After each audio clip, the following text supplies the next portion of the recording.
Trivial Pursuit Generations How to Play.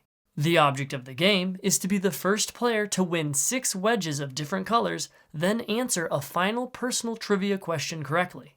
Lay out the board. Each player takes a wedge holder and places it in the center circle of the game board. Each player picks one generation from this list. You don't have to pick your generation, and multiple people can pick the same generation.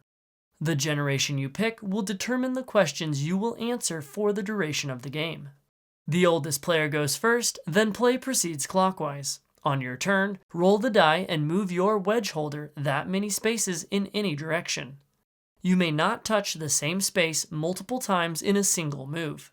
The center circle counts as one space. If you land on any wedge space, the player to your left draws a matching colored category card and reads the question in your corresponding generation, keeping the answer hidden. If you answer correctly, collect a matching wedge of that color and end your turn. If you already have that colored wedge, then take another turn and roll again. If you answer the question incorrectly, then nothing happens and your turn ends.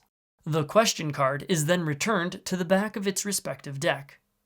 If you land on the center circle, or a personal space, then you pick any other player to draw a card from the personal trivia deck.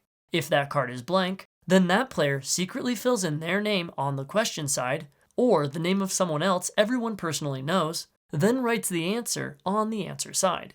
For an easier game, they can write down 3 multiple choice answers.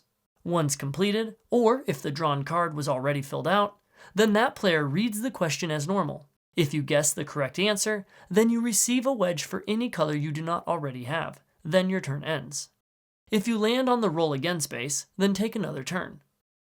Once you have filled your wedge holder with 6 different colors, you must move to the center space by exact count and answer one final personal question correctly. If you earned your final wedge on the center space, you must leave that space before you can return to it to win. When you land on the center space for your final question, all the other players pick a player to draw the personal question card. If you answer correctly, you win. If not, you must leave the center before you can return for another chance. The first player to collect 6 wedges of different colors, then answer a final personal trivia question correctly, wins.